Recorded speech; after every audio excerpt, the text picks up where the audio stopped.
start? I'm going to start. What are you laughing I at? just love that you've come on dressed as a dude from Blue's Clues. Yeah. It actually makes me so Oh, yes, of course. Yeah, I'm Steve from Blue's Clues. So you have to go and find the clue. That's how I woke up this morning. So Finding a clue. it was my It's Ethan's birthday. It's my birthday, and I woke up this morning and I did know that, actually. And- I've brought I brought props. that's exciting. Oh, what? Prop in a, That's This so is good. so exciting. and we need to light the candle in the chips. Yeah. Now, this was Yes. my wife's thoughts. This is Happy genius. birthday! Shout out to Sandy. This is amazing. Happy birthday to you. Happy birthday to you. Happy birthday, dear Ethan. Happy birthday to you.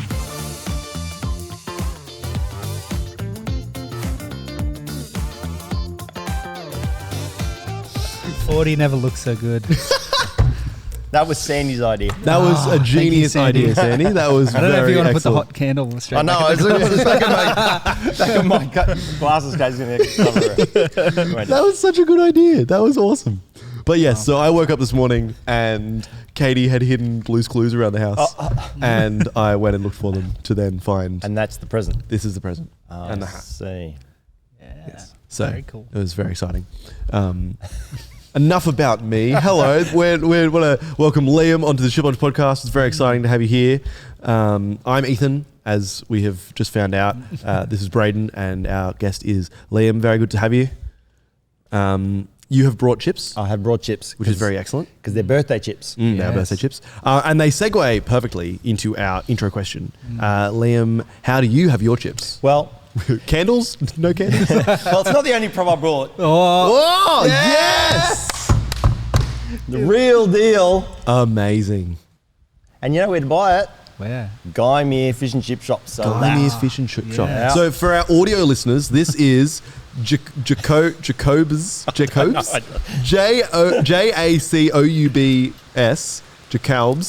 Jacobs, uncompromised quality chicken salt. From where? From Guy Mere Chicken Shop. Guy Mere Fish and Chip Shop. And it's gluten-free. There you go. I don't know. Does that mean the chickens... No added MSG or gluten. Does that mean the chickens didn't eat gluten when they made it? I think that's how it works. Yeah. yeah. The chickens they grind up to make it. Because I did think about bringing in like a... Yeah, go for it. Bring in a normal salt and a chicken salt one, doing a blind tasting, and then we can all decide that obviously this is the best, Yeah. but because it is the best. it is the best. Yeah, though, we so already we already all know we're agree. doing it. Yeah. If Joel was here, it'd be a different story. But exactly, Yeah. exactly. He's gone one episode. And cut. So yeah, fantastic. Jacobs chicken salt. Jacobs. Jacobs. That is legit. Yeah. So it's not even just a general chicken salt is the best. It's this chicken salt is the best. I don't know. All right, let's decide it is. Oh, it's decided Let's go. because we haven't had any others. Yeah, yeah. It's perfect. Fantastic. What any thoughts, Braden, on the I was packaging? just trying to find the ingredients. Oh, this is really Chickens. true. Oh, directions. Sprinkle onto hot chips, popcorn, vegetables, baked potato, and potato scallops. Wow. I have Popcorn chicken salt would at be home. crazy. Popcorn would be so nuts. We have had MSG on popcorn though. Jabish made that. It was delicious. Oh, very But good. yeah, This is MSG free, MSG free. so your Good popcorn to go. tastes like chicken. Yeah, That's wild. as it should. Hello, welcome to Popcorn Lunch. The podcast that still thinks chicken salt's the best. Yeah, chicken salt's winning by a lot. Heaps, Which I'm very heaps. happy about. It was fantastic. Anyway, it was fantastic to discuss the ins and outs of chicken salt in all its glory. But Liam, you are on Chill Launch podcast, and what we do on this podcast is we ask our more important question. I don't know if it is more important than the chicken salt question, but it is important. Say yes, it is. Yeah, okay, sure. So, I'm contractually obliged to say it's more important. No, yeah, it is more important. Liam, how did you become a Christian? Well, I've heard lots of people say it, but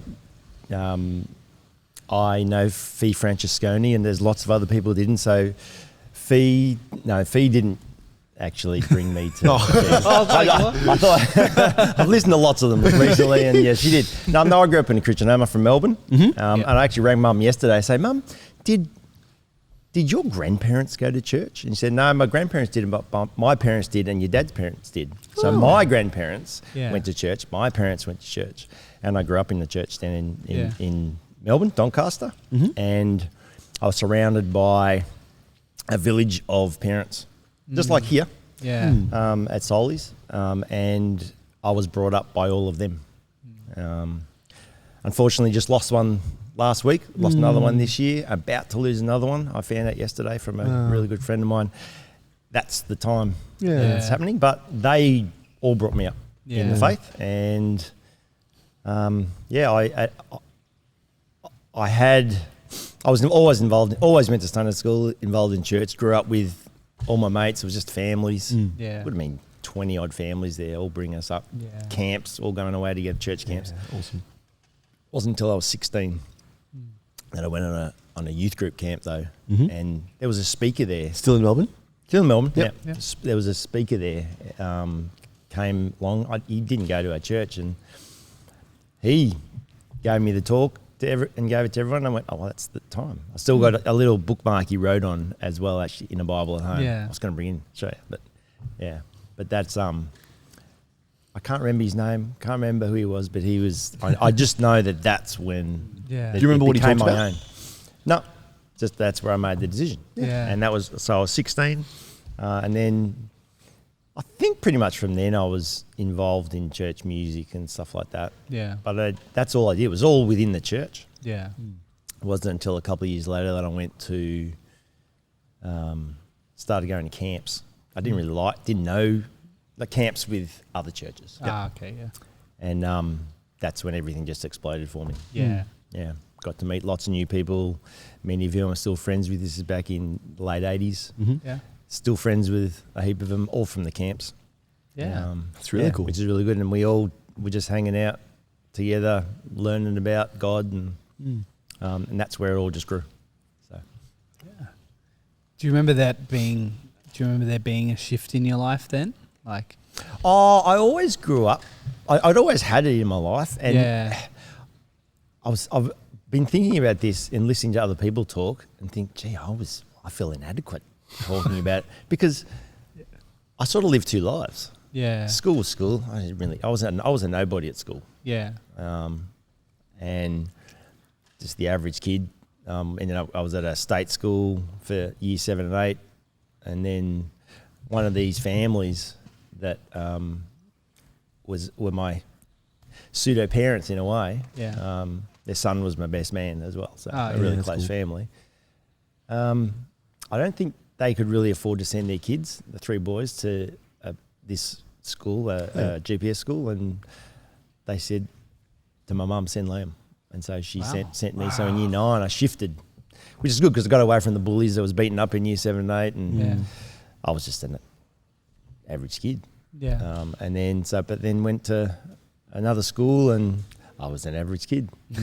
And school was school, but then I was just having fun on youth groups, and I was listening to some of the Y games and stuff that you guys were talking about. The one that I remember we did, they drove us a few Ks to another church. They dropped us at the church and said, make your way back. We're in cars, and they disappeared. Awesome. And they drove around the streets, and we had to run back to the church at night. That's so good. This is late 80s. We just run. Every time we see a car, we jump into the bushes and into houses and all sorts of stuff. And so, I just remember I rolled my ankle really badly, and I had basketball boots on, really high tops, right? So I didn't run really tight. I was really sore. I only just started the run. I was with friends. We're jumping over fences on top of each other, hiding from cars that come past. And then I also jumped, as I was jumping over a fence, didn't see a branch, jumped into the branch, right? Had really short hair, buzz cut almost. And I thought, well, that hurt a bit, but my ankle's killing me. Anyway, we made it back, and I walk in, And then the leaders look at me and go, and we didn't get caught. We were so pumped. Yeah. Leaders looked at me and go, what happened to you? I said, I really hurt my ankle. Don't care about your ankle. I had blood streaming down my face. That's all so over the top. funny. I couldn't see it. No. The ankle's too sore. That's awesome. Wow. So, That is but that was so fun. good. That's nuts. I don't think you could do it now. Definitely couldn't. Like, can we figure out some way? Oh, that is so cool though. No, we couldn't do it, but I'd love to do it.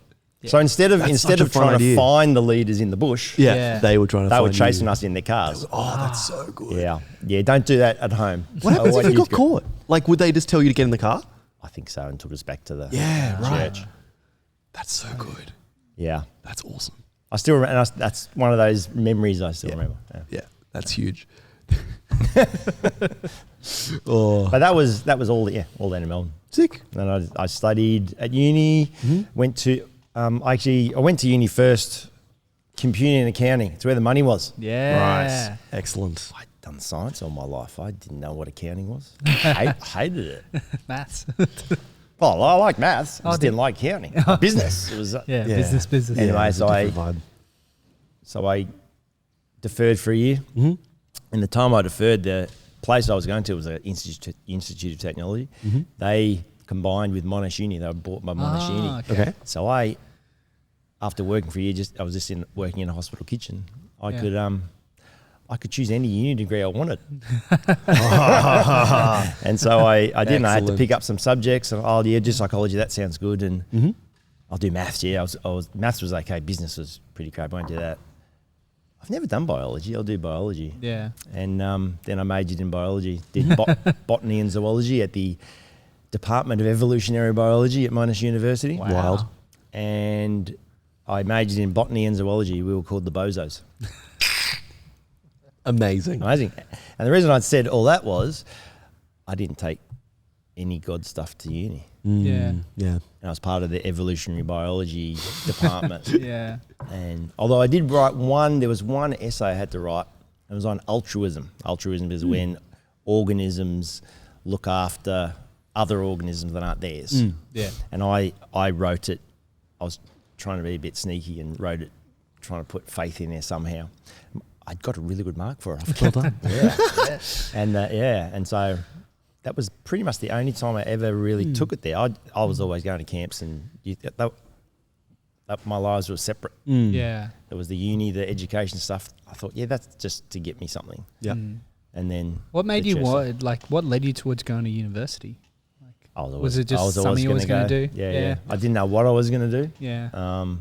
And so I finished with a science degree. Yeah. And so I effectively was a waiter with a qualification, not a qualified anything. Yeah. So when I finished it, I had to decide. I actually, during that time, I met Sandy. Oh yeah. At uni? No, After uni? because Sandy's from up here. Yes. Oh, Yeah. So down at in Melbourne, the minister at our church used to be the minister at her church up here, Okay. down at Carringbar Church of Christ, which doesn't. It's now the Kingsway Sure. Yeah. Community Church. Yep.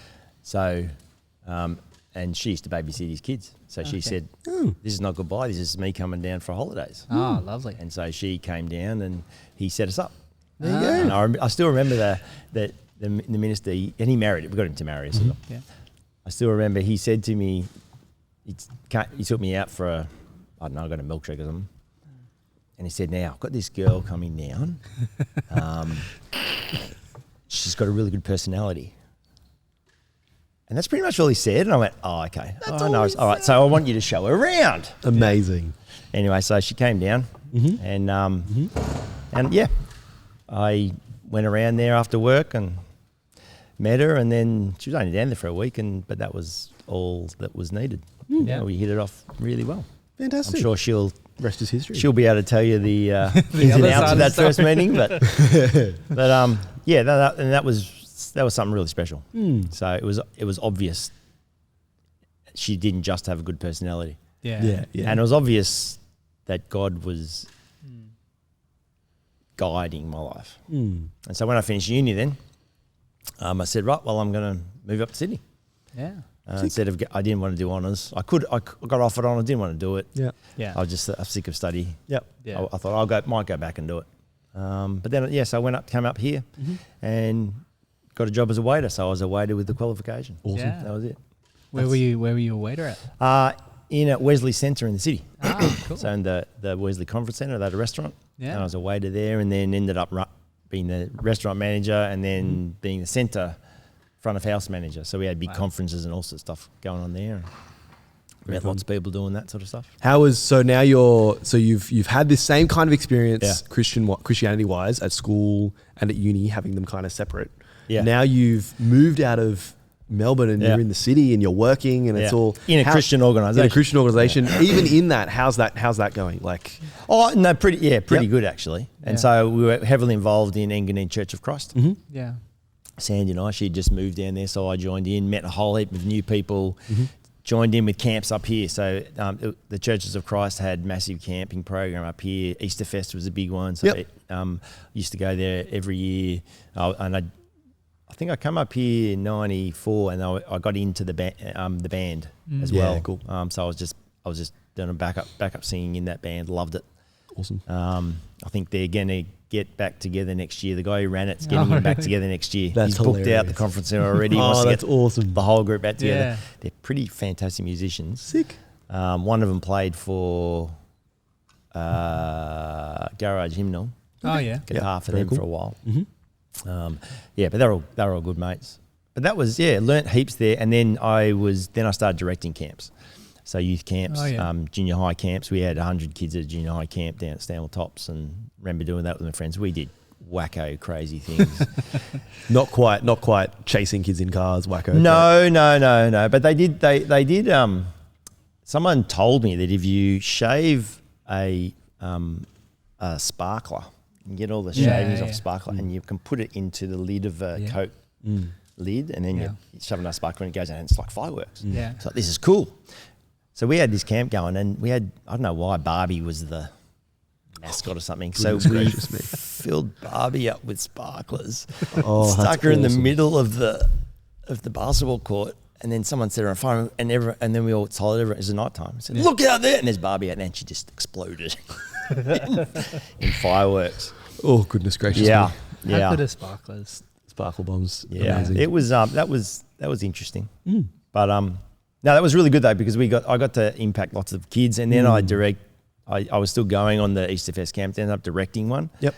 And I led the music as well on one, so I then got the band together, and I got to play with some fantastic people.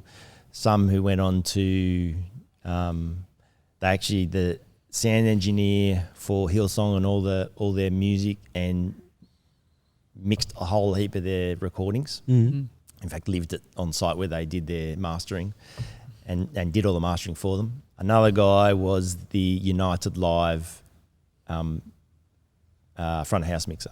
Backing mixer. Yeah. Fallback mixer. And so he toured the world with them. Wow. I played in band with these guys. Yeah. So fun. That was really bizarre. Yeah. And they went on to do that sort of stuff. It was pretty cool being involved in all that stuff. And I was just going to church then, and then got involved in that, and that's just kept going. Yeah. And so Sandy and I then moved over we got married in 95. Yep. I think. 5 or 6. Timeline. Did I get engaged in 95 and then married in 96? No, 95, because 96 I went back to uni, because Sandy said, "What are you going to do with your life?" Because I was still a waiter with the qualification. Yeah. Sandy said, What was Sandy doing during this? She graduated same time as me, I think. Yeah. And then she went straight into, as she's an OT, and she got a job as an OT. Mm-hmm. And then she was looking after me when I was going to uni. That's what she likes telling people. She was breadwinning. Yeah. But we had a unit over at Narwee, and we're going to another church over lovely. there with a heap of fantastic friends from Green Acre Church of Christ, still there. And that was fun. Yeah. And still heaps good friends with a whole heap of them. We still catch up. Yeah. And this is in the mid-90s. And then we started going to another church, Beverly Hills Church of Christ, where a friend became the minister. So a whole heap of us joined. Yeah. And with some others, Holt driving, Trevor Holt. is the driving instructor. Yeah. Oh, yeah. I was in a Bible study with him and he came to the church. That's funny as. Yeah. So I know Trev really well, and he taught our kids how to drive as well. That's great. He taught half the Shire how to He drive. taught us, that's right. Well, we keep sending kids to him as well. That's Yeah. so good. So that was we were a really close community in that regard, and we were a Bible study group, and so that was really fantastic. That's where we, all young marrieds, that was really, really good at that time for us. As someone who has been married for just under 3 years and Fish a little bit shorter, is there anything you remember God teaching you, especially over that time of being newly married and living life together? We had a cord of three strands is not easily broken at our wedding. In fact, it's inside my ring. It's Ecclesiastes there, and it's that's always been something that's really strong to us. When I said my grandparents went to church, Sandy's parents went to church as well, and so we both grew up in Christian homes, and so it was always something that was really important to us. And so because our life outside of work was church. Yeah. And who we hung out with was all church. In fact, I've always worked in Christian workplaces. Yeah. Except, I did teach at Newington for a while. It's a church school. It's not a Christian school. Yeah. And we started a Christian teacher group. Yeah. Which is pretty good. We met together and prayed. It was a fantastic workplace. I really, really enjoyed working at Newington. Had some fantastic mentors and things there as a teacher as well. But every life outside of work was church. Yeah. It's like you guys, isn't it? and that was great. That was how we grew up. And so we hung out with friends. We spoke about we were in Bible studies together. We tried to always do things the way we thought God wanted. In fact, when we bought our unit, we first bought our unit, I remember we were walking around it and we were praying. We prayed together. God, if this is the one you want us to call home, then it'll happen. It sure did. Yeah. And then it was only 6 units in this block, 3 upstairs, 3 downstairs. We're upstairs. A Christian couple just married across from us, who we're still friends with, and we had some good times together there. And one's now a minister in the Baptist church, and her husband ran Christian Super for a long time. Yeah. So just it was amazing to have those things just happen. I've been really encouraged thus far because I feel like a theme that I'm picking up, and excuse me if I'm not picking this up, but each time you go to a different church, or each time you go to a different setting, or each time you meet people or do something, you end up saying, "Oh, and then I became friends with them, and I did that with my friends, and I did that with and each of those little points were, and I did that in friendship, and I did that in relationship, and I'm really encouraged by that." Do you have any? This might be a big question, but do you have any overarching philosophy about doing stuff in friendship or being friends as Christians? Not really. It's just the way it's been. It's the way I've been lucky, I guess, blessed to have lots of Christian friends, which is great. And we hang out with each other and do great things. Yeah. Lucky to be involved in communities like that. Yeah. So when Sandy and I moved down here, so I studied teaching when she said, "What do you want? You got to do something with your life." And I went, "I'll be a teacher." She went, "No," because my mum's a teacher, her mum's a teacher, my dad's a teacher. In fact, her mum's still teaching, and my mum goes and reads with the kids in kindergarten. That's the best. Yeah, late 70s, and they love it. Oh, legend. So and so they I made the decision to do that. Luckily, walked straight into William Carey Christian School. I finished. I didn't do a prac there. I did prac at. I wanted to do prac at Newington because my mother-in-law worked there. Yeah. And she said, "Yeah, I'll get you in there." So, and the head of science taught her son, who finished the year before me. Okay. So he was still there. Yeah. And I then I contacted him and he said, "No worries, we can do that. Easy, no worries." Yeah. And then Newington said, contacted me, the guy who was in charge of it said, "Oh no, we only take people from Sydney Uni." And I was going to UTS at the time. Yes, we don't take people from Sydney. How dare you? Well, the head of science went ape. Oh yeah. I'm having Liam. There's nothing you can do about it. It was really, really cool. But because I organised my own and went there, I said, "I'll go anywhere else you want to send me." Yeah. And so they sent me to Marrickville High, which was renowned as one of the worst schools in the state, behaviour wise and stuff like that. I had the best supervising teacher. That was my first prac ever. Yeah. I still do things that she taught me. Yeah, awesome. And that's really cool. That's how I managed the classes. It was fantastic. Yeah. Do you remember anything specific? Yeah, any tips? She said, keen to write down I've been listening to you on the podcast and thinking, I mean, both of you say you love teenagers and all, you love working with young people. You're going to be a teacher one day. I know. Yeah, no. No, you're going to be. Well, you're a scripture teacher. I am a scripture teacher. You are going to be a teacher one day. I know. You are a teacher here. You're a teacher. I've done my working. I worked at before and after school care that taught me that I didn't want to be a teacher. Yeah, I've just done the last 5 years, and I'm teenagers. Teenagers are different. Teenagers are so different, and that's so. I still get to hang out with teenagers every day as a job, and so it's fun. It's actually really good, and so where were we? Any tips and tricks? Tips and that she tricks? taught you at Marrickville. Yeah. So she did. So it was. Her, this is at Marrickville High, the management strategy. Now, I found out that the day before, I was saying on the Monday, the Friday, someone got stabbed outside the science staff room. Okay. I'm in the science staff in room. the school. Yeah, Okay. awesome. Anyway. Sick. All right. Excellent. So we get to the school. And good context. Yeah, this teacher, her management strategy was, if you talk, you stand, and you stand, you just stand. Yeah. Okay. If you keep talking, you move to the side. If you keep talking, you're out. That's it. That's all it was. Mm-hmm. Stand, move, out. Easy. It sounds easy. Yeah. Now, as a new teacher, it's not easy. But as a 25-year plus teacher, yeah. And I still do it. In fact, still do that. Mm-hmm. I haven't had to send anyone out for a long time Yeah. because they know if they get moved to the side, oops, right, okay, I better pull that in. Yeah. Yeah. But that's just experience. Lots of new teachers don't get that. So that's what I learned, and I still do it. Mm-hmm. I still do it today. She was fantastic. Yeah. That's awesome. Yeah, if it works. It does, yeah.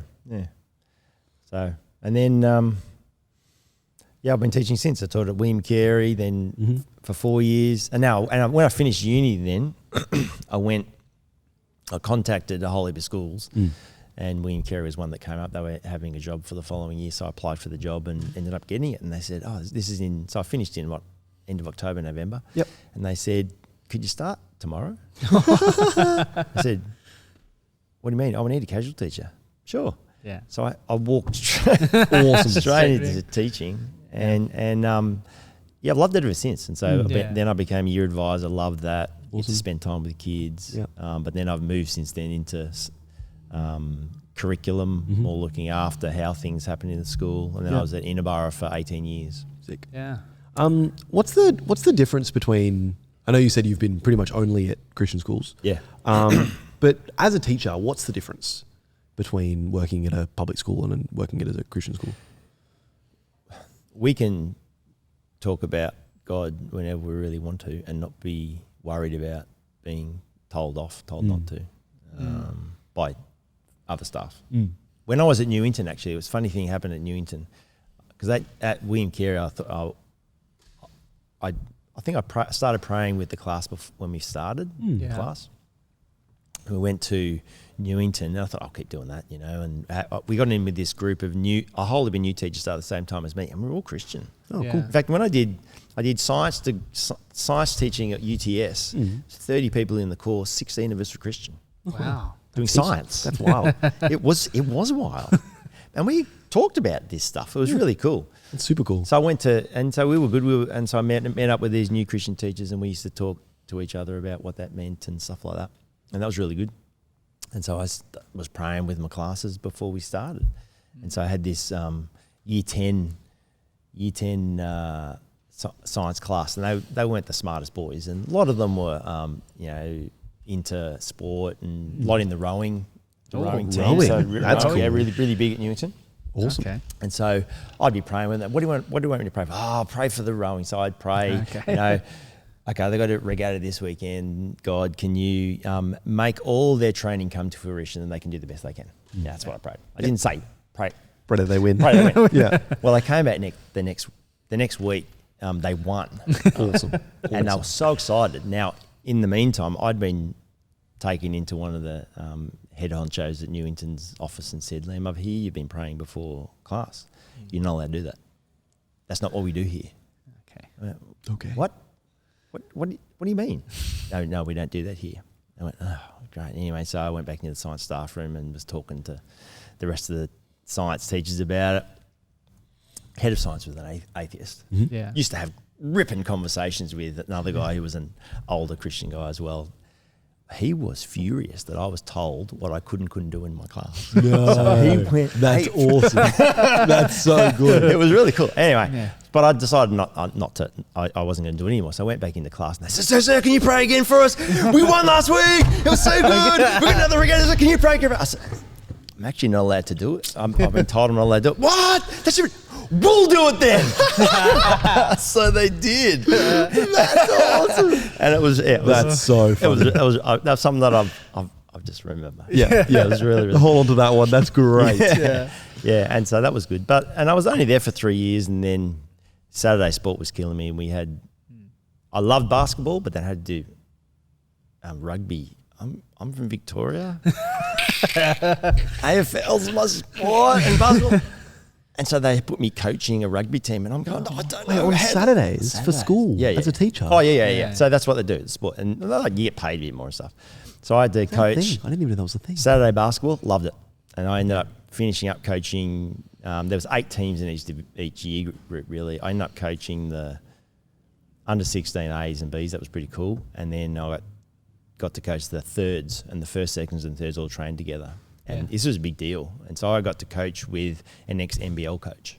Wow. He was the first coach. I learnt so much. That's so cool. And but then we had Noah, and then we were expecting another child. Mm-hmm. And then I went and spoke to the principal and said, no, I spoke to someone else who I knew was Christian there. I said, this is really killing me. I'll do summer sport, I'll do basketball, that's fine. Can I have one sport off? Pay me less. And he said, no, that's not what we do here. That's not what we do. Anyway, I went to the principal and told him, I don't know if I can keep going. And we happened to go to Guymer Baps, and Ross Whelan was the guy who came to the church. He was principal of Invermore, and he said, I want you to come work for me, Liam. I said, okay. What does that mean? So I'm going to give you a job. I can see that you'd be good in teaching middle years, so year 6 and up. And I thought, okay. So anyway, Newington wasn't going to do what they to help me out. So I've got to move. And the principal said, you called me a swear word, and then said, I'm going to miss you. And awesome. And I thought, okay, he was serious about that. He wished I could have stayed, and he was upset that I was going. Yeah. It was a weird way to say it.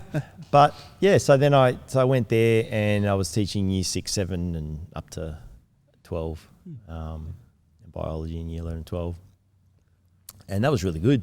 And my first year 6 class had one Becky Nelson in it. Oh, yes. Who is now Becky Spring. Yeah. And and so and I taught her in year 6, 7, and 8, and that group was fantastic. There's so many doctors come out of that particular group of kids. Really amazing. Yeah. That was really incredible.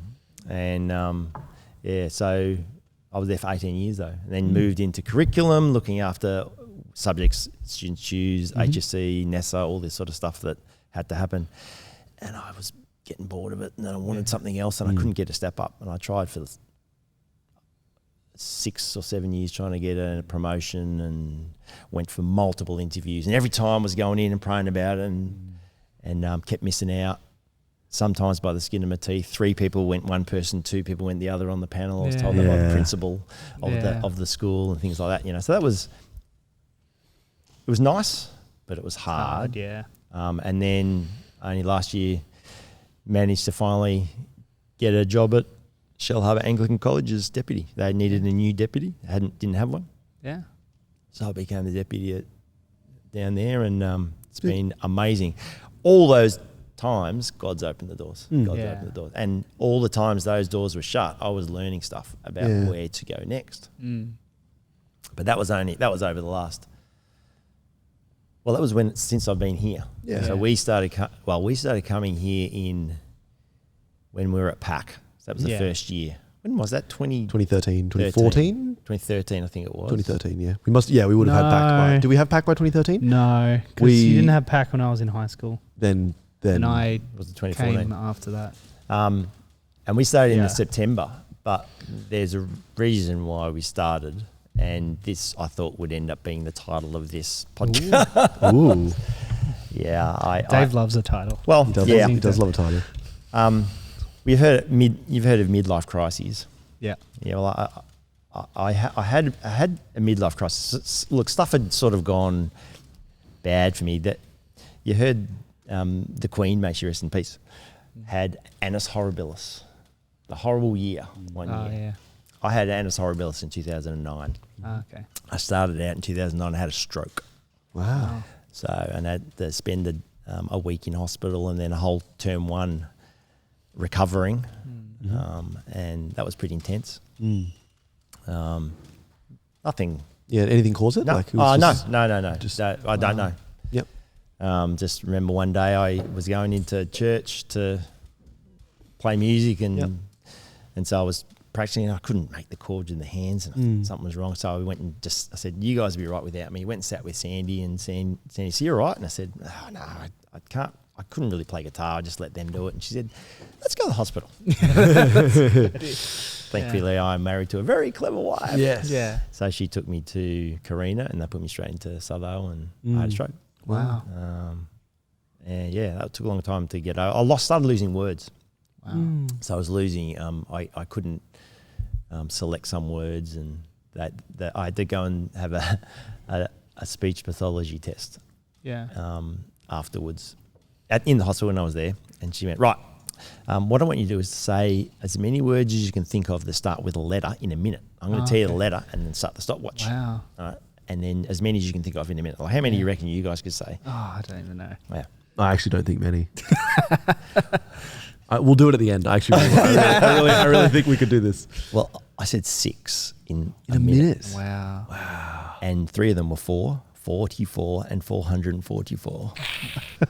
And I couldn't get it out. I could not think of words starting with the letter F. Wow. I couldn't do it. Yeah. And that freaked me out. Yeah. And then Sandy did it. Well, we used to play games, categories. Mm-hmm. Yeah. Good game. She always used to beat me at categories. I now had an excuse. Yes, of course. I've had a stroke. I cannot play I categories. can now not play That's categories.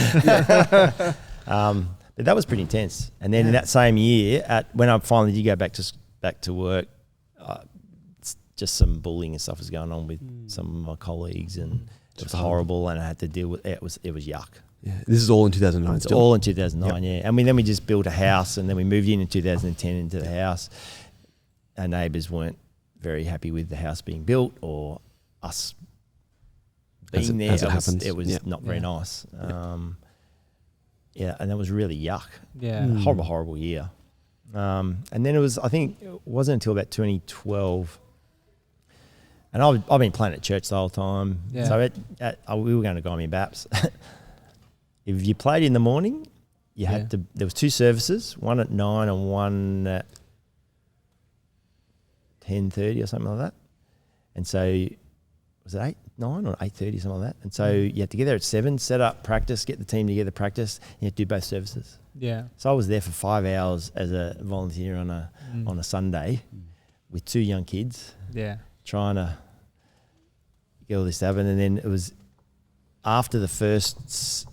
I clearly remember this. This is the midlife crisis of faith that I had. So I didn't have a midlife crisis and go and buy a Ferrari or a Harley. Yeah. I had a midlife crisis of faith. And so between the services, someone came up to and said to me, at least look like you're enjoying yourself. That was it. I went, I'm done. And I said to another guy in the band who was the music guy, I said, you need to take over. I'm gone. And I disappeared. Yeah. And didn't go back. And we started, we did end up going back a bit just every now. Started going back every now and then, but not much. The kids were playing rep basketball on Sundays. Mm-hmm. So Sunday morning wasn't a real good time to go to church. And I didn't go to church for about 6 months or more. Mm-hmm. I used to stay home, do the ironing, and put on a YouTube video of a speaker giving a sermon. Yeah. You know, and listen to that. And it was really hard for Sandy. No, I didn't really enjoy church too much. At that stage, youth group sort of wasn't really for him. Danica was okay. She did enjoy it. She was getting to the age of perhaps starting to go to youth group and that sort of stuff as well. We did have really good friends there, but I was burnt and I was done, and it was really tough. So Sandy happened to see Lisa Fox in the car park somewhere at a Coles or something. Yeah. And happened to say, where do you go? Where are you going to church again? And she, it's Soul Revival. You were meeting in Pack. It was in this September when you started going there. And it's on Saturday night. You should come. And she went, okay. We need a rating better than 50%. Our family like going to church. So she said, let's go to church on Saturday night. So that's when we came. I think it was about this time in the first year. Yep. And I remember we came and we thought, this is cool.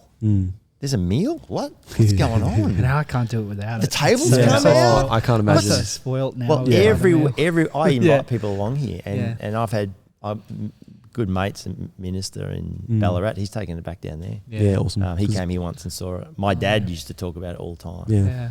And then we started coming. Missed the next week because I had a wedding.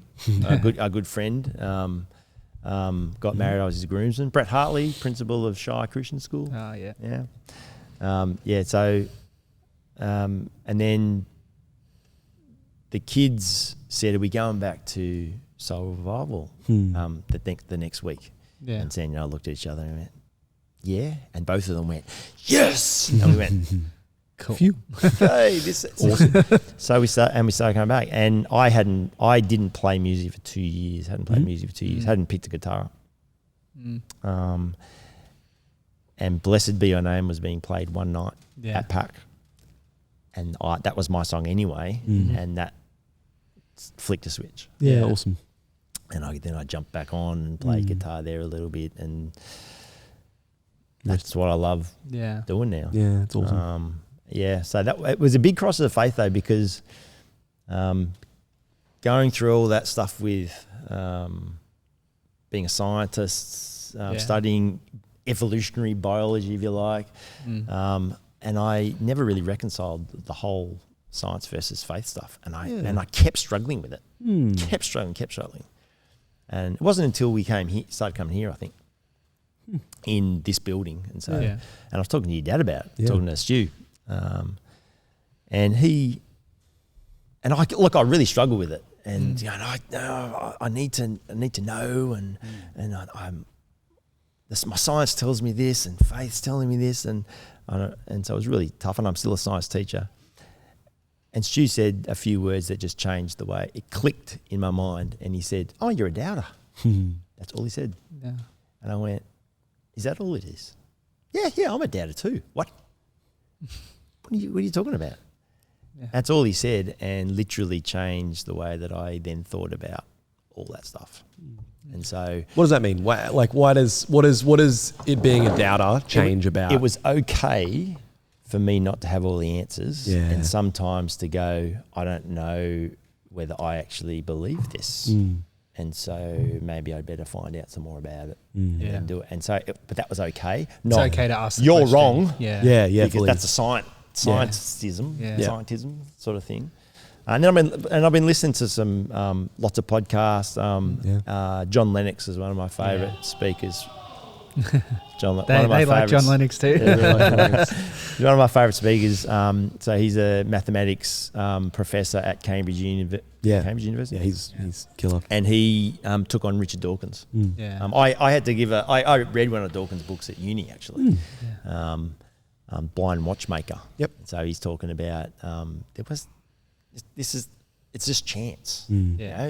You know, you can see all these steps that led to evolution. That there is no God, and I'm going, what do you mean there's no God? And so this is my struggle. Yeah. Stu said, oh, you're a doubter, and then so listen to John Lennox. I heard him speak.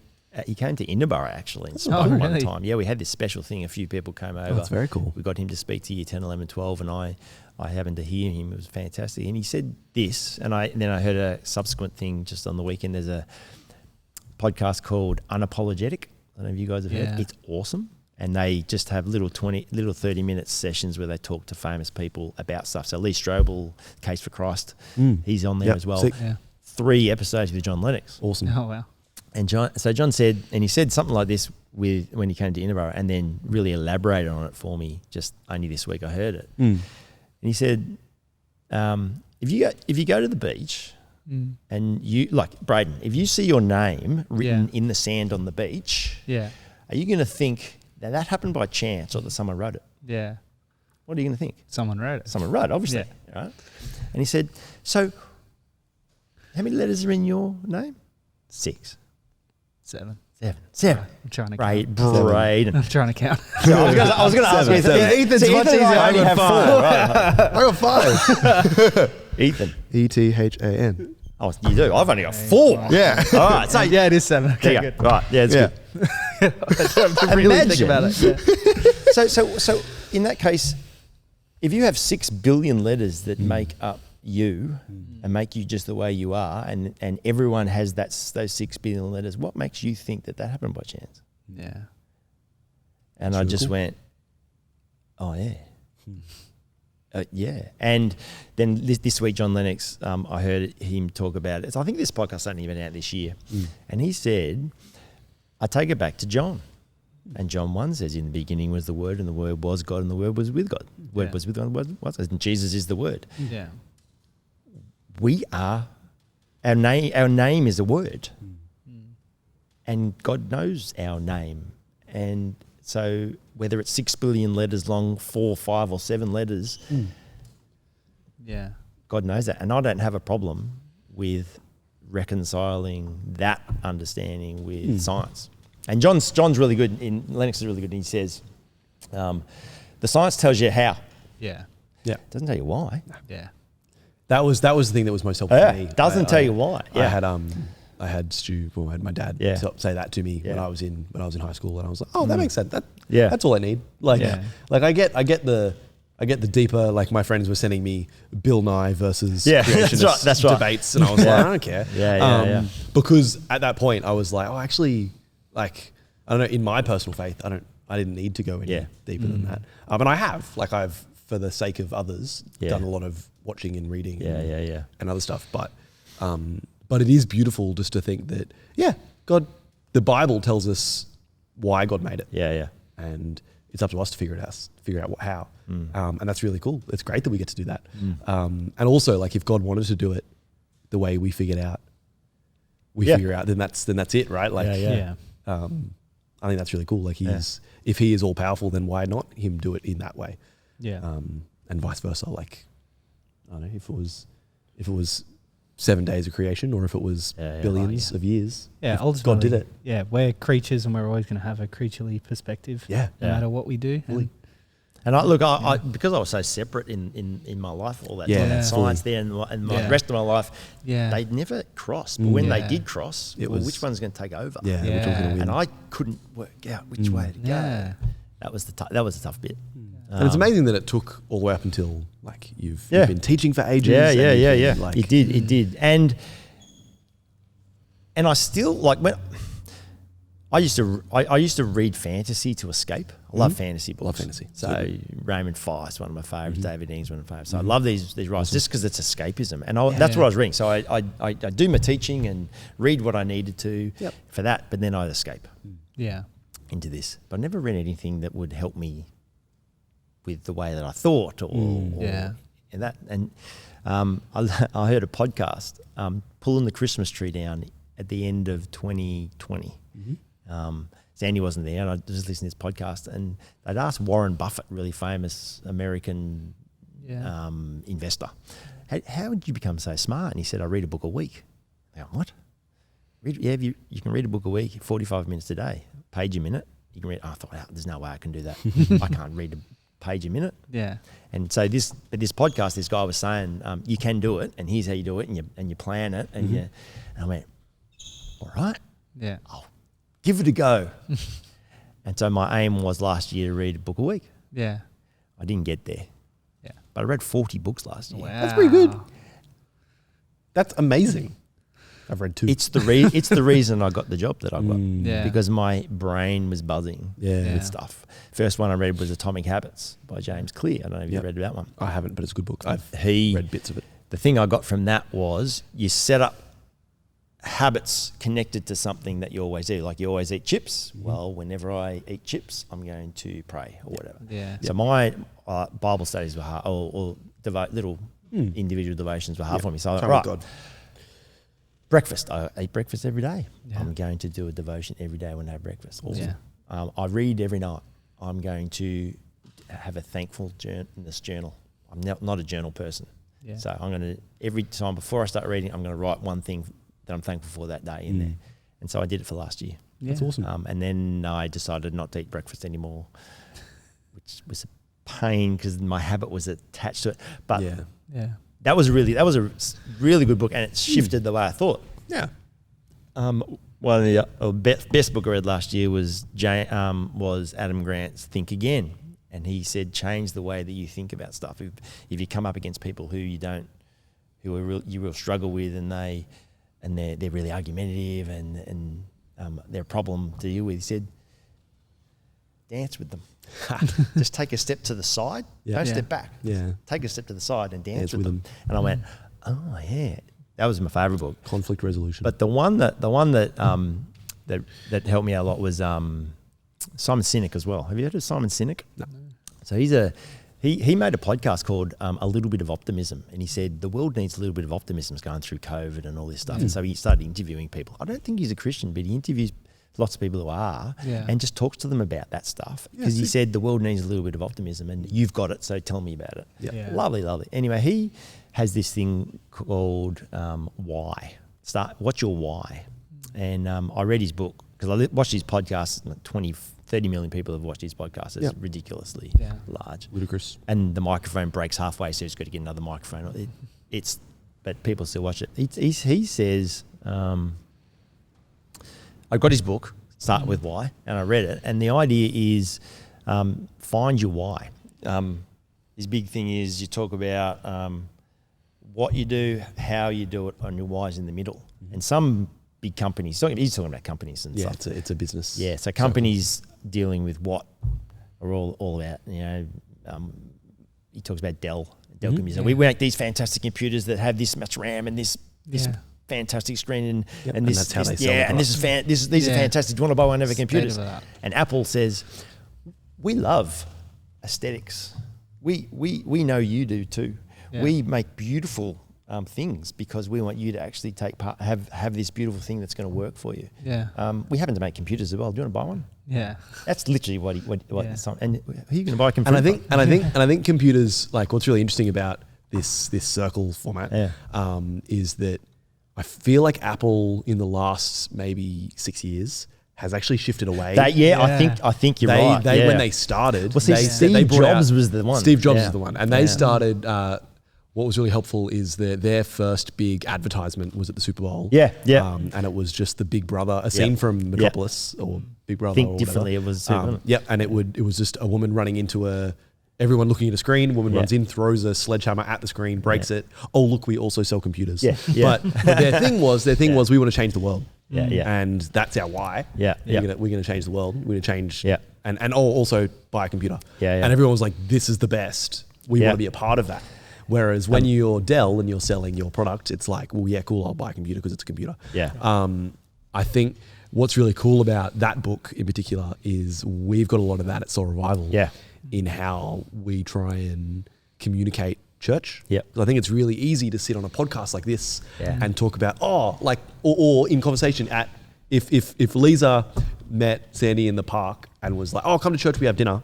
Like, Yeah. that's cool. Yeah. But the reason we do dinner Yeah. is because of Jesus and the fact that we want to love God and love others. And that's our why. And our why is Jesus changes everything, actually. Jesus changes everything. That's our why. And from there, everything else kind of. And that's why we're still here. Yeah, fully. And we love that. Last year I found my why, finally. Awesome. Yeah. Because I read that book, and my why is to empower people to become who they believe they can be.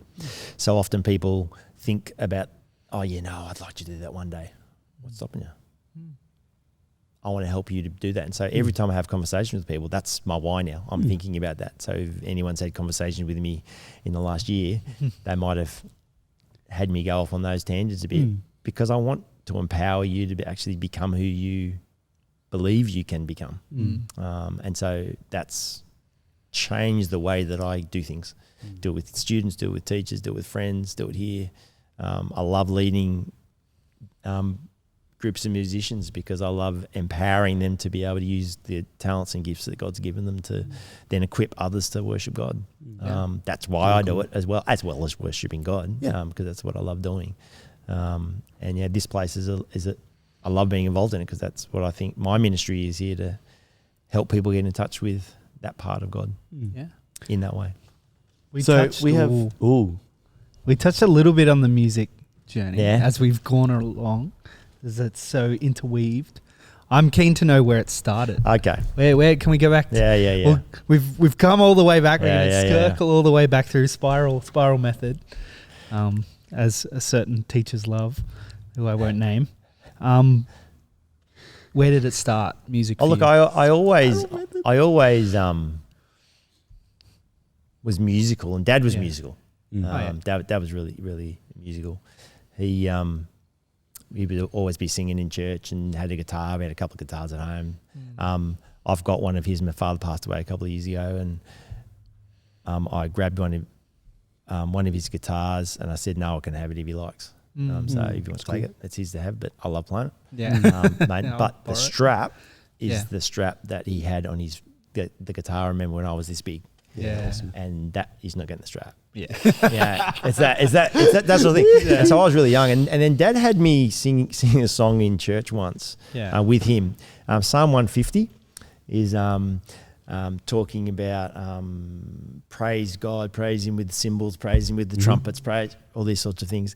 And there was his version that Dad said, "Yeah, you should do this in church." And I'm going, "Oh, okay." I was only young, and I would sing something, and then everyone would repeat it. It's weird as, but Dad wanted me to do it, and that's the sort of starting point that I remember. And then I started just singing in church, and then I started doing the youth camps, as I said, and I had some good friends and played with most amazing musicians doing that. One drummer was just incredible down in Victoria.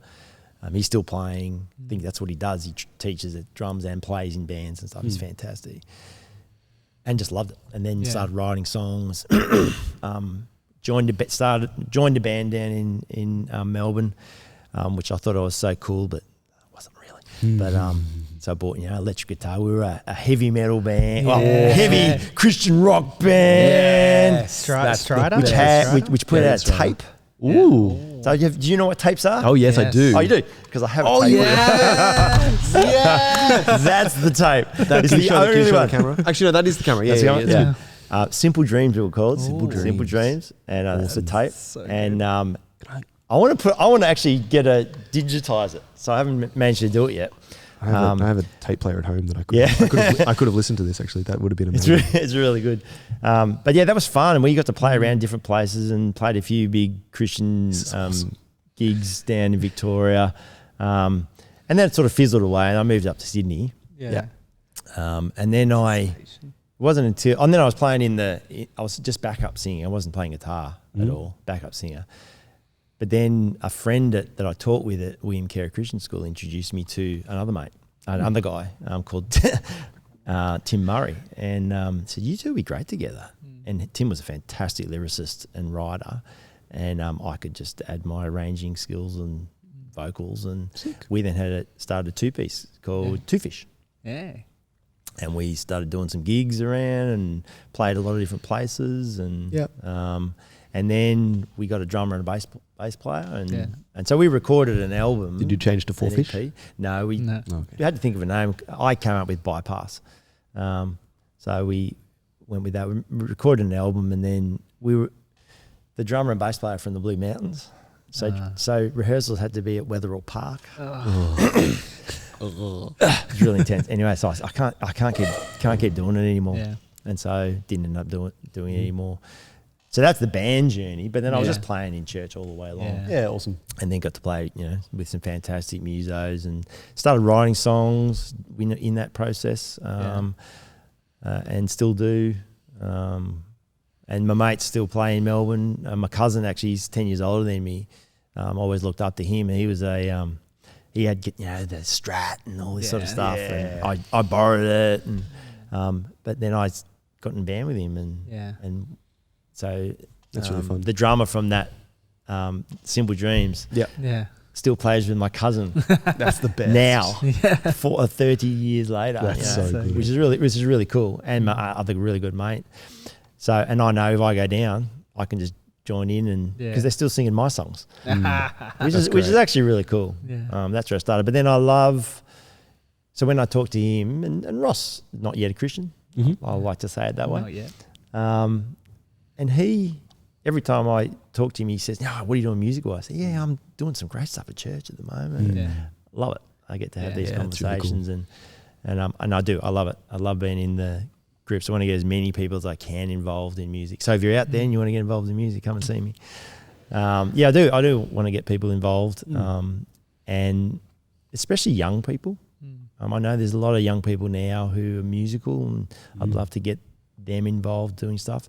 The idea of ecclesia, I've never been involved in it, but in fact, Pete, Sab and I, Pete was in a duo as well. They were intense. They were so good, and they played heaps of places. They had Two Fish come. We went and supported them. That's awesome. Hurstville pub. That's the best. we supported, and we were singing all sorts of Christian stuff. So it didn't really matter in Hurstville pub.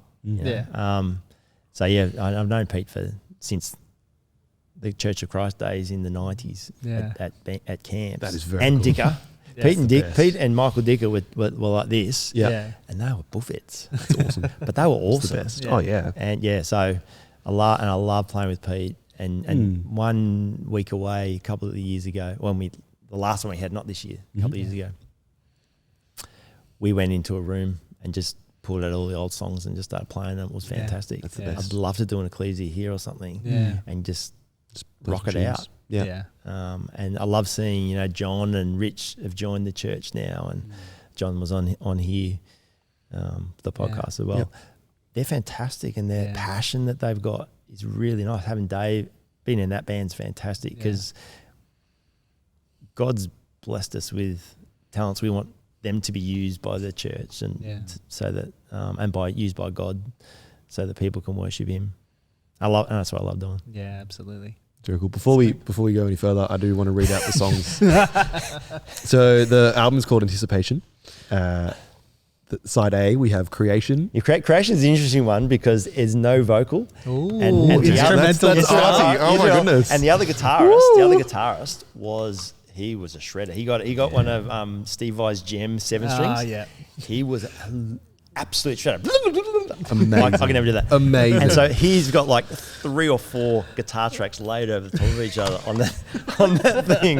It's intense. Awesome. All right. So we have a very layered Creation. Yeah. We have The Impression. We have Is It Not Love? Lifeline. And then on side B, Do You Really Care?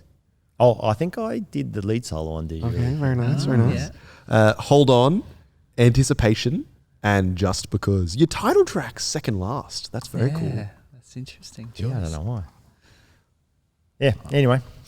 I love it. I love it. That's the best. Yeah. That's very, very cool. All right. Well, we've been talking for a while now, which is great. And I think we have 2 more things to do. Thing number 1 is you have a minute to say as many things starting with the same letter as possible. Letter F. Yeah, I'm not going to be good. Let's avoid the letter F. Yeah. I think that would be wise. Not me.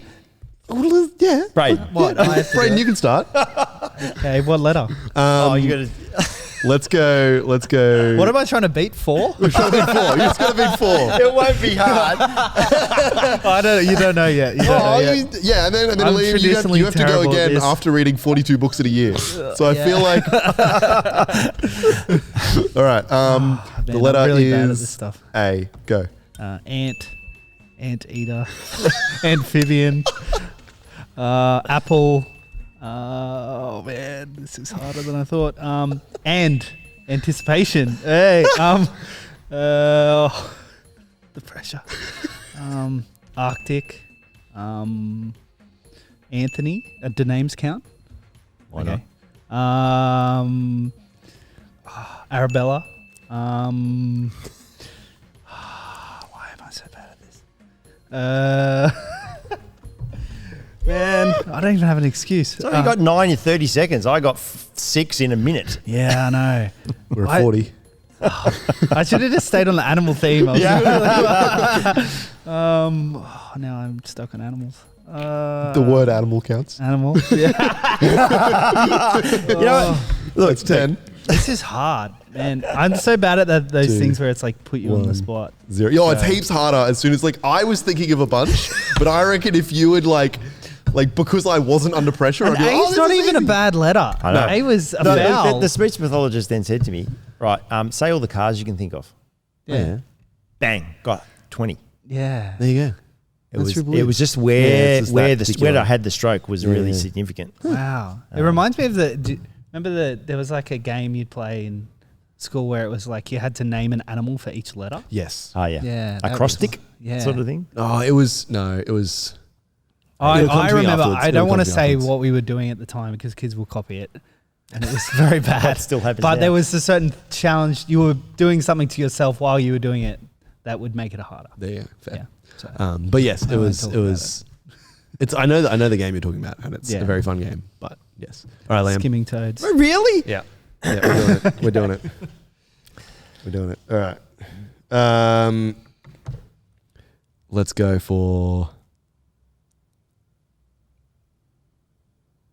S. 3, 2, 1, go. 6. Ship. Now I'm stuck. Suck. Simple dreams. Simple. Shoot. Shot. Shut. Silly. Silly game. Sand. Storm. Sandstorm. St. George. You can see where my head's going with this. Yeah. Siberian. Siberian tiger was in the animal theme. Shepperton. We'll go for places now.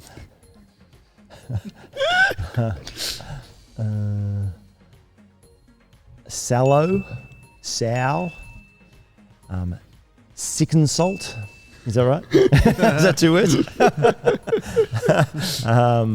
And time. You got 12. no 18. 18. I'm excited to see That's what better than Dave, 6. That's better than 6. does with the edit. Yeah. 1, 2. Ding. Just put the words I up like down the bottom. you started where you started rhyming them. I'm like, oh, that was such a good idea. Yeah, it was such a good idea. Are we even going to test Fish on his birthday? Oh no, I think it's fine. Well, no, that was actually all about. You got to pay for the Patreon to get fishes. Yeah.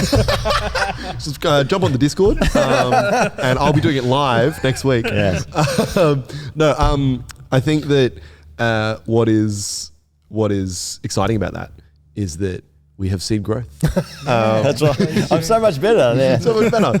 My brain is working properly. Your brain's working properly. I got an MRI of my brain. There's a part of my brain that is is dead. Really? Yeah. Wow. And so It's not the letter S. I have an excuse. Yeah. But it's not the letter S. It's the fine. letter S. You're all good. Nor is it the thing that's stopping you reading 52 books 40 something books in a year. Yeah. Which is amazing. I'm really encouraged. We've been chatting for ages and it's been awesome. We do have a final question. Braden, what is that final question? So if you could go back, Liam, and tell your younger self something now, what would you say? Would you say anything? Might just say hi. I'd probably say don't keep it separate. Yeah.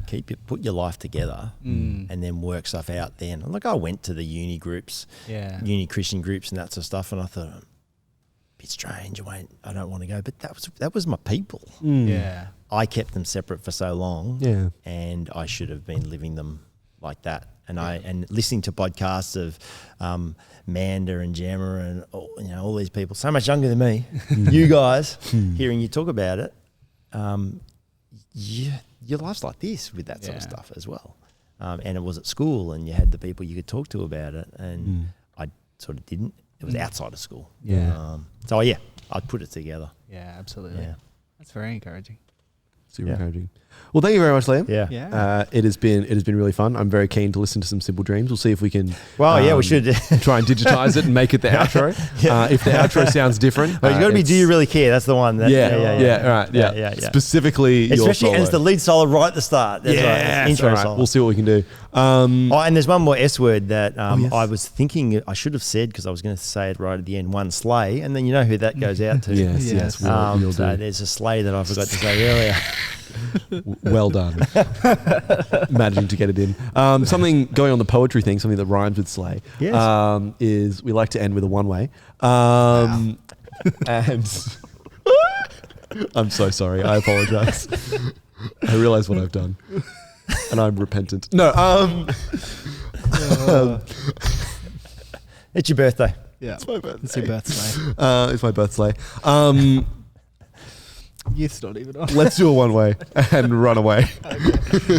Thank you very much, Liam. Thank you. Thank you everybody for listening and all watching. One way.